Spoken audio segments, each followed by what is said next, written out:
Salut la team, le scénariste, réalisateur Jordan Peele est de retour avec son dernier et très bon film, Nope, mais il y a beaucoup à expliquer au-delà de l'histoire racontée à l'écran et je vous en parle dès maintenant et n'oubliez pas de liker et commenter. Let's go. Petit message avant de commencer réellement cette vidéo, on est plus de 3500 sur la chaîne, merci énormément à tous ceux qui se sont abonnés et bonne vidéo. S'il y a une chose que la plupart des gens savent à propos de Peele, en dehors de son succès dans le monde de la comédie, car oui, le gars est aussi drôle qu'il fait de très bons films, c'est son amour pour le genre horreur. Peele ne cache pas qu'il est un inconditionnel de l'horreur, admettant largement que le légendaire maître de l'horreur John Carpenter est l'une de ses plus grandes idoles créatives. Il est également bien connu à quel point Peele aime The Shining de Stanley Kubrick avec des références qui en font même plusieurs épisodes de Key and Peele. Alors que Nope est l'horreur la moins simple des films de Jordan Peele à ce jour, il y a encore des éléments d'horreur manifestes dans son histoire, notamment un extraterrestre qui vole pour se nourrir.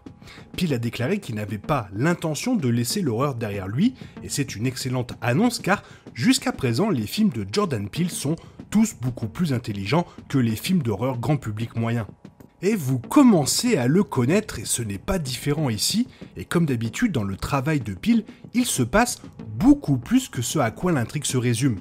Au-delà de la quête d'O.J. et d'Emerald pour s'enrichir via des preuves photographiques d'OVNI, il y a un regard sur des choses comme les mauvais traitements historiques infligés par Hollywood à ses artistes noirs américains et la poussée sociétale moderne pour créer des spectacles qui vont de plus en plus loin dans le domaine du danger. Dans ce sens, voici ce qu'il faut vraiment comprendre dans ce film. Commençons tout naturellement par les Heywood. Comme le souligne Emerald dans son discours d'introduction bien répété et bien prononcé sur le plateau, la lignée Heywood remonte au tout premier film cinématographique, un film d'un cheval en mouvement. Selon Emerald, un jockey noir montait sur le dit cheval et son nom était Alistair E. Heywood. Les Heywoods modernes sont des descendants perpétuant son héritage via leur entreprise Heywood's Hollywood Horses. Cela devrait à juste titre leur permettre de faire partie de la haute société hollywoodienne, mais même avant la mort soudaine et choquante d'Otis Senior, il semble que l'entreprise familiale ne se porte pas très bien.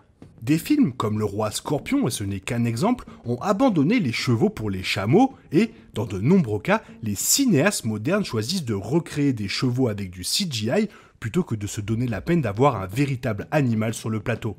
Cela a effectivement laissé la seule entreprise de dressage de chevaux d'Hollywood, appartenant à des Noirs américains, lutter pour survivre, trouvant du travail partout où cela est possible, juste pour garder les factures payées et rester dans leur maison. Après la mort d'Otis Senior, O.J. doit recourir à la vente de leurs précieux chevaux à Ricky pour joindre les deux bouts, sans se rendre compte qu'ils sont ensuite donnés à l'extraterrestre au centre de l'histoire.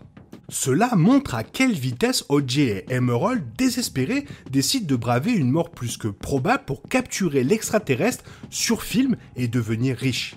Le traitement de la famille Heywood par Hollywood dans Nope est emblématique de la marginalisation historique et des mauvais traitements auxquels les Noirs américains ont été confrontés en essayant de réussir dans l'industrie et une mise en accusation de la façon dont leurs contributions ont souvent été méconnues. Comment le film transforme un traumatisme en exploitation ?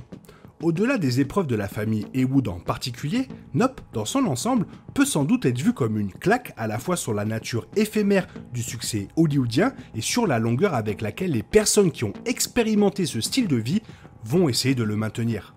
O.J. et Emerald décident de risquer d'être dévorés par un monstre pour gagner de la renommée et de l'argent, en est l'exemple le plus simple. Mais il y a aussi Ricky. Comme beaucoup d'enfants stars, la renommée de Ricky n'a pas duré et il semble avoir poursuivi cette stature depuis. En voyant Gordy, le chimpanzé, devenir un meurtrier sur ses costards, on peut voir que cet événement a laissé des traces en Ricky qui a clairement un traumatisme profond non résolu. Ricky veut tellement jouer et veut l'adulation d'une foule qu'il a lancé l'attraction Jupiter's Claim, basée en grande partie sur son rôle d'enfance de Kid Sheriff et sur la notoriété de l'incident de Gordy. Le fait que Ricky devait probablement passer le reste de sa vie à vivre dans son enfance est tout simplement triste, mais il ne peut pas se résoudre à passer à autre chose.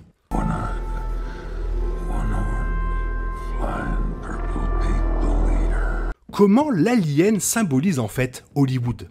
L'extraterrestre lui-même, une créature qui ressemble à une soucoupe volante, mais qui est en réalité une bête Lovecraftienne cherchant à transformer les humains en dîner, poursuit les parallèles hollywoodiens dans le film. Semblable à l'extraterrestre, Hollywood est connu pour trouver des gens talentueux, les mâcher et les recracher quand ils n'en ont plus besoin. La machine hollywoodienne passe alors simplement à sa prochaine victime, laissant la précédente recoller les morceaux de sa vie.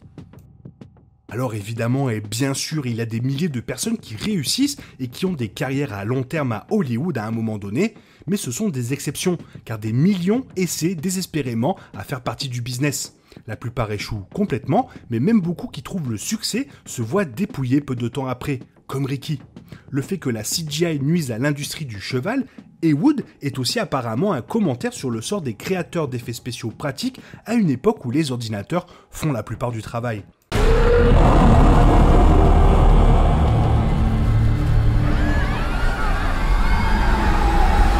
Comment les décès du film prouvent l'obsession de la société? Après la mort d'Otis Senior au début de Nope, le film de Jordan Peele contient 3 autres décès majeurs: Ricky Park, le directeur de la photographie Antlers Holt et un journaliste à moto pour TMZ. Ces 3 disparitions se produisent parce que les personnages sont prêts à mettre leur vie en jeu pour créer du spectacle.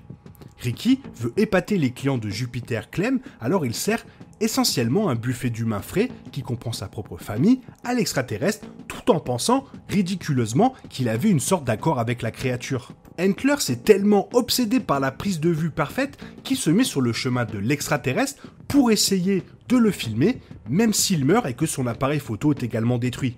La poursuite par Antlers, du coup impossible dans Nope, n'a rien accompli, mais il a été obligé d'essayer tout de même. Le plus flagrant de tous, le journaliste de TMZ a un accident de moto, mais est trop occupé à s'inquiéter d'obtenir des images de l'extraterrestre qu'il est totalement indifférent à sa propre santé. Ensuite, il y a tous les journalistes qui restent campés à l'extérieur de Jupiter Clem dans l'espoir de couvrir en direct quelque chose d'inhabituel. Le monde de Nope est gouverné par le désir de mise en scène et, malheureusement, il semble dire principalement la vérité concernant Hollywood. Dans un premier temps, je vous ai fait cette vidéo car je ne voulais pas rajouter une critique par-dessus toutes les autres critiques qui ont été postées sur YouTube. Et dans un deuxième temps, je trouvais ça complètement normal de parler des choses cachées que Jordan Peele adore aborder dans ses films, comme il avait fait par rapport à l'esclavage dans Get Out. Toi, si tu as vu le film, fais-moi part de tes avis dans la zone commentaire, car tu sais que j'aime énormément regarder ce que vous pensez de ce que vous voyez. Sinon, j'espère que la vidéo t'a plu, et si la vidéo t'a plu, n'hésite pas à la liker, la partager, la commenter et à t'abonner. Merci d'avance. Je te souhaite une bonne matinée, après-midi, peut-être une bonne soirée ou un bon week-end. Bisous bisous, hasta la vista.